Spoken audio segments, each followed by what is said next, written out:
이거는 증인이 곽종근에게 국회로 출동해서 국회 시설을 확보하고 경계하라고 지시하였다고 국회 국방위 등에서 진술을 했는데요. 그런 사실은 있죠? 예, 그렇습니다. 시설을 확보하고 경계해라라는 의미가 국회를 봉쇄하라는 뜻입니까? 그렇지 않습니다. 봉쇄라고 하면 조금 전에도 말씀드렸지만 그야말로 손에 손잡고 꽉 틀어막아서 아무도 못 들어오게 만드는 거, 그걸 봉쇄라고 합니다. 예. 그렇게 봉쇄하는 것이고, 그렇기 때문에 봉쇄를 하려고 하면 그만큼 병력이 많이 소요됩니다. 하지만 이제 확보하고 경계하라는 뜻은 질서 유지에 반하는 인원들이 혹시 접근하는 것을 잘 살펴보면서 경계를 하고 그거 어떤 질서 유지에 반하는 인원들 오면 차단을 시키고 그리고 출입하는 것도 선별적으로 출입을 할 수 있는 시켜도 되는 사람과 안 해야 될 사람을 선별해서 할 수 있도록 하는 게 바로 확보 및 경계입니다. 예, 저희가 좀 시간이 조금 모자라가지고요. 네. 예, 일단은 뭐 간단한 질문들은 예, 아니로 좀 대답을 해주시고 예. 예, 추가적으로 저희가 보충 질문이 필요한 부분은 보충하겠습니다. 예. 예. 그 증인의 공소장에 보면은 증인이 수방사령관 이준호에게 비상계엄이 선포되면 국회 봉쇄하고 침투에 관한 임무를 줬다 이렇게 기재되어 있어요. 공소장에. 정작 수방사령관 이준호는 국회 국방위에서 최초 임무는 국회를 경계하는 것이었다라고 말했는데 이런 이준호의 말에 비추어 보면은 국회를 봉쇄하고 침투해라라고 임무를 줬다는 것은 거짓이죠. 침투와 봉쇄는 상황에 안 맞습니다. 예 아니로만 대답해 주십시오. 비상계엄 시 민주당사와 여론조사 꽃으로 출동은 증인이 지시한 겁니까? 네, 다시 한번.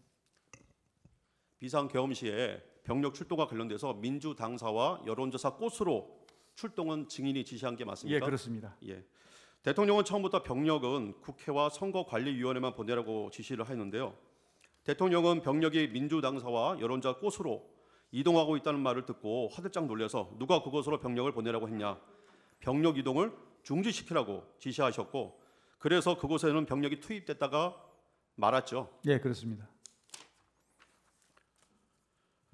대통령은 어차피 국회의 계엄 해제를 막을 수는 없는 것이니까 계엄 당시 의회 출입을 통제하지 말라고 증인에게 지시했고 증인도 위 지시 내용을 예하 지휘관들한테 모두 전파했죠. 예, 예, 대통령께서 좀 간단히 예. 좀 보충 설명이 필요할 것 같습니다. 알겠습니다. 대통령께서 의원들 24시경에 전화를 주셔갖고 예. 대통령께서 의원들 출입하는 것은 차단하지 마라, 예. 막지 말라고 말씀하셨습니다. 그래서 지시를 받고 제가 바로 이제 특전사령관한테 전화를 해서 지금 상황이 어떤지를 쭉 파악해 보니까 이미 국회의원들이 들어오는 그 통로는 질서 유지가 된 상태에서 출입이 다 통제를 안 하고 차단이 안 돼 있습니다. 다 들어가도록 저거 없이 예. 허용이 돼 있었습니다. 그래서 추가적으로 그건 지시할 필요가 없고 다만 이제 반대쪽에 거기에 지금 엉켜가지고 여러 가지 안전 문제가 있어서 그것 때문에 저는 신경을 썼습니다. 예, 알겠습니다. 그 당시 증인은 국회에 병력을 투입한 이유가 국회 봉쇄나 침투가 아닌 국회 질서 유지였고 따라서 처음부터 국회를 봉쇄할 계획은 없었죠.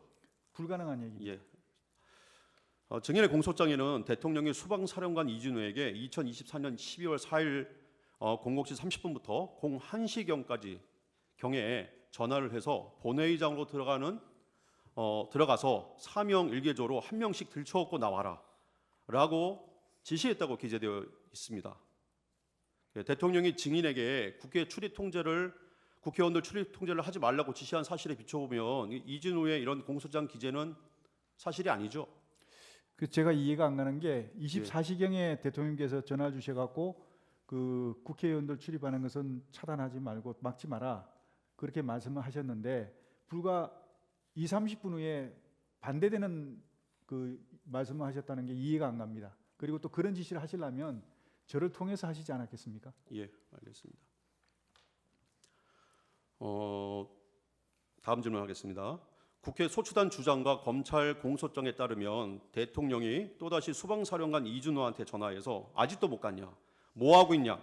몸 부수고 들어가서 끌어내. 총을 쏴서라도 몸 부수고 들어가서 끌어내라. 라고 지시한 것처럼 기재되어 있습니다.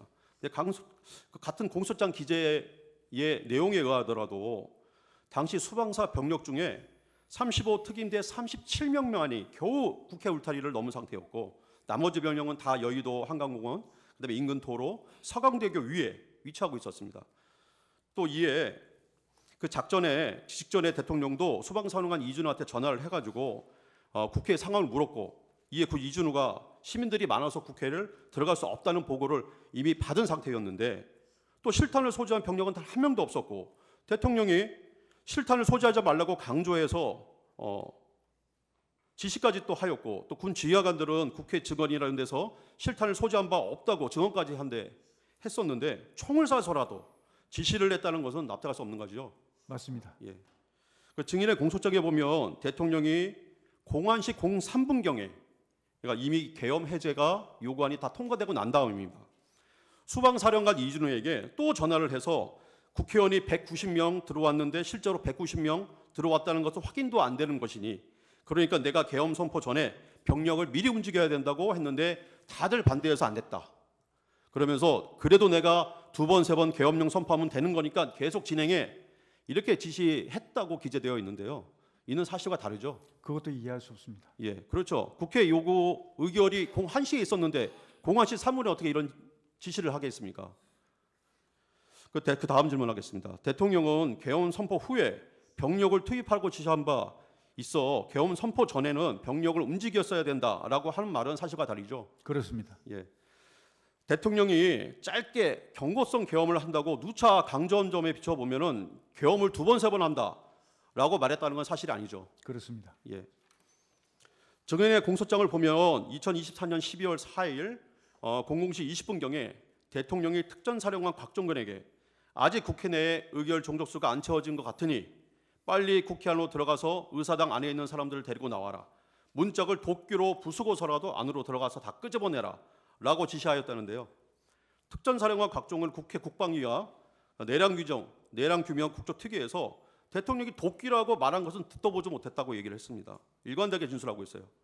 또 대통령이 국회 출입을 통제하지 말라고 지시한 점에 비춰보면은 이런 곽종근에 관한 증인의 공소장 기재는 객관적인 사실과도 부합하지 않죠.